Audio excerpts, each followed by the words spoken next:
जय भोले, जय माता की। जय भोले, जय माता की। कलश में जो वस्त्र हम डालेंगे वो हम साड़ी या ब्लाउज से काट के नहीं डालेंगे। अगर हम साड़ी या ब्लाउज को काटेंगे तो वह खंडित हो जाएगी, जो कि पूजा में उचित नहीं होता है। इसलिए हम कलश में अगर कोई वस्त्र है तो उसका छोटा सा भाग काट के डाल दें। और अगर कोई वस्त्र नहीं है तो हम उसमें कलावा का भी छोटा सा टुकड़ा डाल सकते हैं। जरूरी नहीं है कि वस्त्र ही डालें, क्योंकि कलावा भी कच्चा धागा ही होता है। यानी वस्त्र जिससे निर्मित होता है उसका एक अंश उसमें उपलब्ध हो जाता है। तो उसमें हमने कलावा डाल के संपूर्ण कलश की स्थापना कर दी। जहाँ तक हो, आम का पत्ता हम ना ही यूज करें तो ज़्यादा अच्छा है, क्योंकि आम के पत्ते को जो हम लोग प्रयोग करते हैं उसका कारण सिर्फ इतना होता है कि वहाँ पे हरियाली हो जाती है, जिससे कि एक सुंदरता का अनुभव होने लगता है। इसलिए अगर हम आम का पत्ता प्रयोग करेंगे तो एक हरियाली से सुंदरता बढ़ जाती है। लेकिन चूंकि हम 9 दिन तक ना कलश को छू सकते हैं, ना माँ को वहाँ से उठा सकते हैं या हिला सकते हैं। हाँ, दीपक हम डेली बदलेंगे, लेकिन ना हम माँ को वहाँ से हटा के कि नहला धुला के फिर स्नान करके वस्त्र पहना के बैठा ले, ना ही हम कलश में कोई छेड़छाड़ करें। क्योंकि अगर वो अपने स्थान से जरा सा भी इधर से उधर आगे पीछे या दाएं बाएं हुआ तो हमारी पूजा में एक अवरोध वहीं पे उत्पन्न हो जाएगा। इसलिए हम कोशिश यही करें कि ना हम कलश को छेड़ें और ना हम माता जी को छेड़ें। हाँ, इतना हम कर सकते हैं, जैसे कि हम शाम के वक्त दीपक जलाए, जगह को आसपास साफ किए, थोड़ा सुंदरता फूल वूल सजाए, और उसके बाद हम वहाँ पे बैठ के जप को करें। लेकिन माता जी को पहले दिन, जिस दिन हमने स्थापना की, उस दिन से और नौमी तक हम माँ को नहीं छू सकते, क्योंकि उनको उस स्थान से जरा सा भी नहीं हिला सकते। यह तो हो गया स्थापना तक। अब हम नौमी को देखें। नौमी के दिन हम जब सवेरे माता जी को उठा के एक थाली में विराजित करें, उनके सभी वस्त्र हटा के उन्हें ऐसे ही उस पर विराजित करें, और फिर जो हमने श्रीफल कलश के ऊपर रखा है उस श्रीफल को हम वहाँ से उठा लें, और उठा के उसको हाथ में लेके नहीं फोड़ना है, बल्कि कोई ईटा या कोई चीज रख दे और उस श्रीफल को अपने हाथ में पकड़ के और पूरी ताकत से पटक के तोड़ना है। तोड़ने के पश्चात उसमें से जो जल है वो पूरा जल माता जी को स्नान करा दें। इसके पश्चात उसमें से थोड़ा सा जल लोटे का भी, उससे भी माँ को स्नान कराएं। इसके पश्चात हम उस लोटे के जल से स्वयं स्नान करें, नारियल के जल से नहीं, लोटे के जल से। और जो माँ का स्नान किया हुआ जल उसमें है वह हम थोड़ा बहुत अपने ऊपर डाल सकते हैं। अगर हमें सेवन करना है तो बहुत ज़रा सा 2 बूंद या 4 बूंद ही सेवन करें, क्योंकि इतने दिन का वह नारियल का पानी दिक्कत कर सकता है, ठंडी या कुछ भी समस्या हो सकती। इसलिए हम प्रसाद के रूप में माँ का 1-2 बूंद जल ग्रहण कर लें। बाकी हम उसको जहाँ भी विसर्जित करना चाहें, चाहे वह कोई गमला हो उसकी मट्टी में, या जिसके पास जो साधन नहीं, जहाँ पे वो विसर्जित करना चाहे उस जल को वह विसर्जित कर सकता है।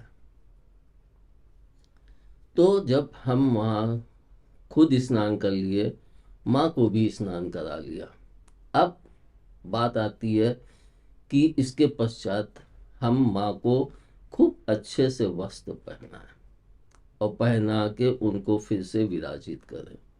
जब हम उनको फिर से विराजित करते हैं और जो भी हमारे श्रृंगार करें, फिर हम कन्याओं को खिलाएं, ताकि हमारी नवमी का व्रत पूरा हुआ नवमी तक का, तो हम कन्याओं को भी भोजन कराएं। जैसा कि हम लोग देखते भी हैं कि नवरात्रि में सभी लोग, कोई सप्तमी को, कोई अष्टमी को, कोई नवमी को।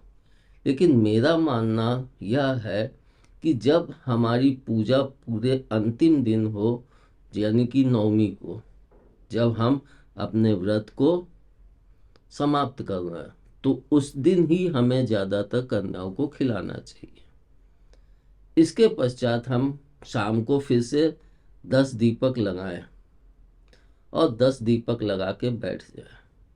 लेकिन जो एक दीपक पीछे जल रहा था माँ के, यानी नारियल कलश के और माँ के बीच में जो दीपक जल रहा था, उस दीपक को पीछे की बजाय आगे कर ले, यानी हमारे बैठने के स्थान के आगे वह दीपक, फिर वो 10 दीपक, फिर माँ की मूर्ति। तो इस तरह से हम उस दीपक को नवमी के दिन रख के वो करेंगे। फिर नवमी को हम अपने व्रत की संपूर्णता समाप्ति कर देते हैं।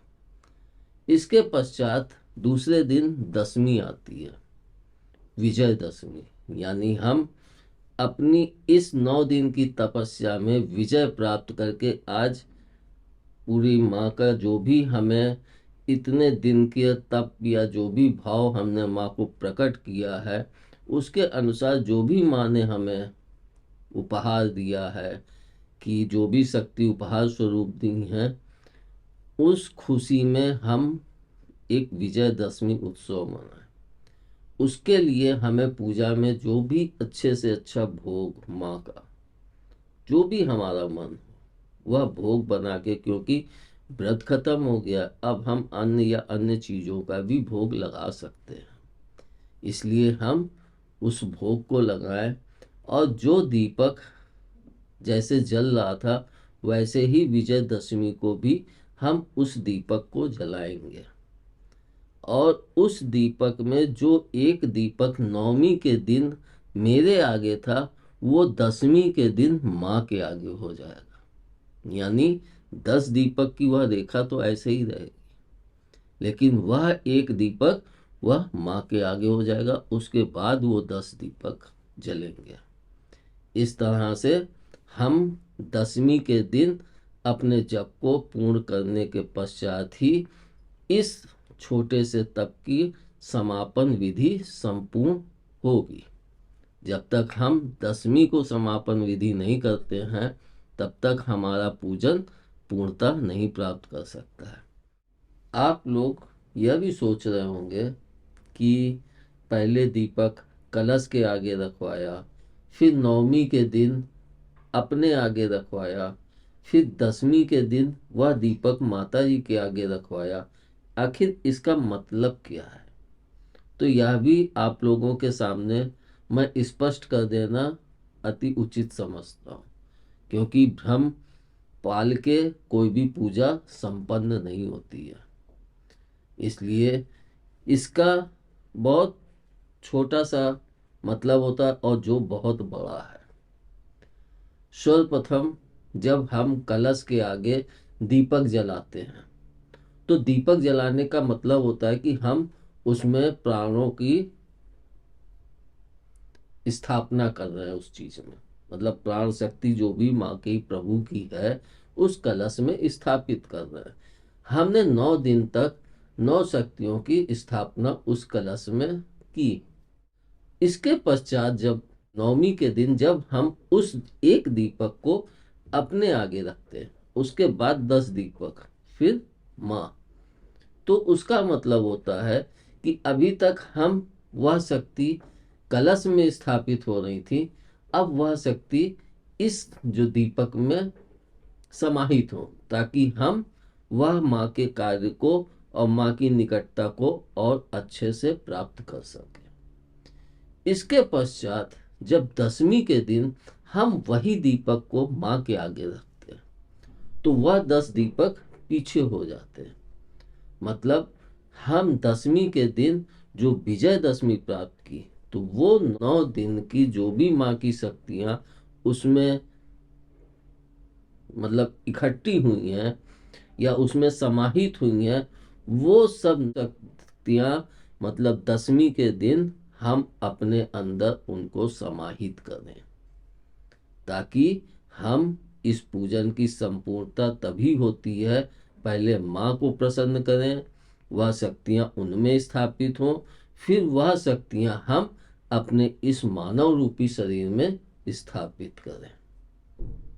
इससे आपका यह भ्रम भी दूर हो गया होगा कि दीपक आगे पीछे क्यों किया गया है, क्योंकि इसका सबसे बड़ा कारण कि पहले हम जीवन उत्पन्न करें अपने भाव के अनुसार। जैसा हम भाव देंगे, हमारे मन में दुष्टता होगी, जो भी कुछ होगी, और उस भाव के साथ जब हम पूजन में बैठेंगे तो हमारी पूजा में भी वही शक्तियाँ उत्पन्न होंगी जिनको हम काली शक्तियाँ कहते हैं। और अगर हम सादगी और शांति के साथ बैठेंगे तो हमारी पूजन में वह सात्विक शक्तियाँ ही उत्पन्न होंगी, क्योंकि हमारा भाव जिस प्रेरणा को लेके आगे बढ़ता है, हमारे सामने वही शक्तियाँ प्रकट होती हैं।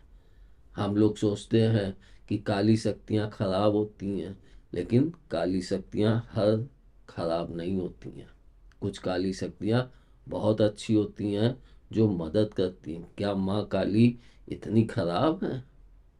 दुष्टों के लिए खराब है, लेकिन अगर वही आप उनको माँ के रूप में मान के और उन शक्तियों का प्रयोग करें, मनुष्य की भलाई के लिए करें, इस संसार की भलाई के लिए करें, तो वह शक्ति काली शक्तियाँ ही हमारे इस संसार के लिए अत्यंत जीवन उपयोगी हो जाएंगी। तो हम लोगों को प्रभु ने यह जो पूजा दी है, यह हम लोगों को बहुत बड़ा सौभाग्य दिया है कि हम लोग इस पूजा से माता पिता की और निकटता प्राप्त करें। दशमी के दिन कुछ लोग शस्त्र पूजन भी करते हैं। शस्त्र पूजन का मतलब क्या होता है? जिन शस्त्रों के द्वारा, शस्त्र हमारी जवान भी हो सकती, शस्त्र हमारे हाथ भी हो सकते हैं, शस्त्र हमारा हर वार हो सकता है, ना कि सिर्फ शस्त्र तलवार भाला या बंदूक हो सकता है। शस्त्र तो हमारा दिमाग भी हो सकता है। आप कहेंगे दिमाग कैसे शस्त्र हो सकता है? आप स्वयं देखिए, सारी चीजें यहीं से तो हम लोग चक्रव्यूह रचते हैं कि ऐसे करेंगे, ऐसे तो हम इससे विजय प्राप्त कर लेंगे। तो मेन वार तो यहीं से होता है। और जो लोग इतनी ऊंचाई पर पहुंच जाते हैं, वो अपने आँखों के बीच से ही वार करने की शक्ति उनको प्राप्त हो जाती है। लेकिन यह बहुत ऊंचे पहुंचे हुए लोगों में ही उपलब्ध हो पाता है। हर व्यक्ति इस चीज को नहीं प्राप्त कर पाता, क्योंकि इसमें हमें बहुत कुछ त्यागना होता है। इस संसार से, मोह और माया से बहुत दूर होना पड़ता है, तब जाके हमें वह चीजें उपलब्ध हो पाती है। इसलिए दशमी के दिन हम पूजन करने के पश्चात जो भी अगर हमारी इच्छा है, कोई हमारे शस्त्र हैं, पूजन करना चाहें तो आप कर सकते हैं, उसमें कोई रुकावट नहीं है। लेकिन घर के अंदर शस्त्र होना उचित नहीं होता है, इसलिए शस्त्र हमेशा घर से दूर रखे जाते हैं। तो हम अपनी दशमी को या पूजन अच्छे से समापन करके तब पश्चात हम उसकी फोटो लें, और एक फोटो आप नवमी की उसमें लें, ताकि हम उस पूजन का संपूर्णता देख के जो भी चीज़ें होंगी तो उसमें से एक फ़ोटो क्लियर करके वह हम वीडियो में प्रस्तुत करेंगे। जैसा कि ध्यान में मुझे हुआ भी था कि पूरा संपूर्णता मतलब नारियल जो वो संपूर्ण पूजा है, उसकी फ़ोटो आप ना कहीं बाहर क्लिक करके भेजें, न किसी को देखने दें। जहाँ तक हो, यह हमारी स्वयं की पूजा होती है, इसलिए हम जितना उसका बचाव कर सकते हैं उसको करें। और जो जल हम प्रसाद के रूप में ग्रहण कर रहे हैं, वह जल भी सिर्फ हम अपने परिवार को ही दें, ना कि उसको हम बाहर वितरित करें। लेकिन हाँ, जो हम प्रसाद के रूप में भोग बना के माँ का लगाए हैं, वह हम बाहर भी वितरित कर सकते हैं। इसलिए हम विजयदशमी के दिन तो और अच्छे से बाहर गरीबों को भोजन कराओ, क्योंकि हम विजय करके लौटे हैं। और यहाँ हम लोग देखते भी हैं पुराने समय में, जब कोई राजा विजय प्राप्त करके वापसी होता था, तो वह उस विजय की खुशी में गरीबों में भोजन बंटवाना, खुशी मनाना, यह सब चीज़ें करता था, क्योंकि उससे हमें एक खुशी प्राप्त होती है। उसी तरह से जब हम उस प्रभु प्राप्ति के मार्ग में जो 9 दिन की साधना की है, उसमें हम विजय प्राप्त करके एक वापस आए हैं, तो हमें उस विजयदशमी की भी खुशी मनानी चाहिए। यहाँ पे विजयदशमी का मतलब ही यही है। जैसे कहते हैं कि हम लोग रावण को उस दिन मारते हैं और उसको जलाते हैं, तो मतलब हम 9 दिन के इस छोटे से तप में अपनी बुराइयों को मार के और उन पे विजय प्राप्त किया, मतलब उनको सब भस्मीभूत करके और फिर से उस पे विजय प्राप्त करके और सुदंड होके फिर से खड़े होके अपने कार्य में आगे बढ़ चले। धन्यवाद। जय बोले, जय माता की। जय बोले, जय माता की।